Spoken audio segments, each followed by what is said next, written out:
Hola, in this video you're going to learn how to say how long someone has been doing something.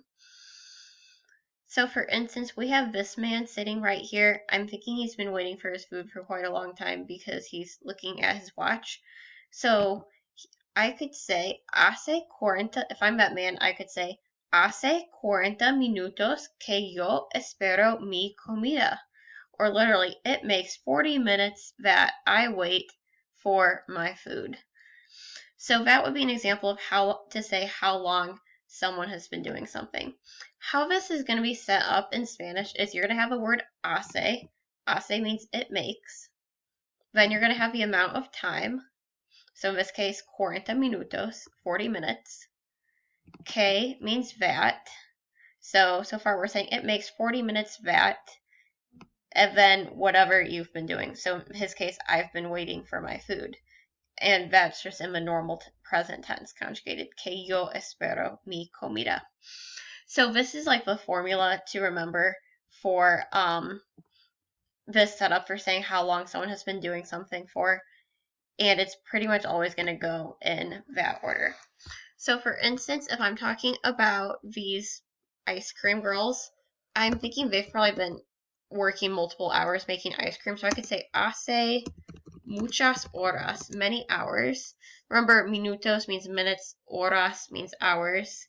A few other words we might use here are momentos, moments, días, days, semanas, weeks. We might use años for years. Fin de semana is a weekend. So there's some time words that you might use. So I'm going to say they have been working for hours. So I have hace, my amount of time, muchas horas. Que, that we have been serving ice cream. If I'm them, que servimos el helado. So I am saying it makes many hours that we serve ice cream. Another example I could do is that person who's been washing the dishes. So I could say, they probably haven't been washing too long. Maybe they've been washing for 30 seconds. Hace 30 segundos. So it makes 30 seconds that la persona lava el plato. So literally, it makes 30 seconds, should be plural, that que la persona lava el plato.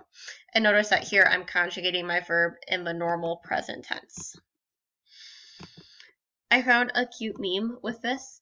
So here we're saying hace 15 años en el metro. So it makes 15 years ago on the metro, people were like this. Now hace 15 minutos en el metro. And no one's happy anymore because they're on technology. Another way you can say how long someone's been doing something for is using the word for. Whenever, for both por and para in Spanish, to say the word for, por is used for amounts of time. So you could say someone has been doing something for however long. So for instance, we have our guy waiting for his food for 40 minutes. So I use the word por here to say that he's been doing it for that amount of time.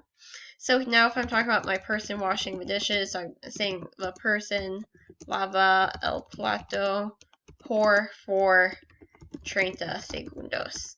So that is another option of ways to say it. They actually use this way probably more often in Spanish, so that's why we're going to focus on a bit more, although this way also works. So once again, it's hace, amount of time, que, and then your verb conjugated to the present tense.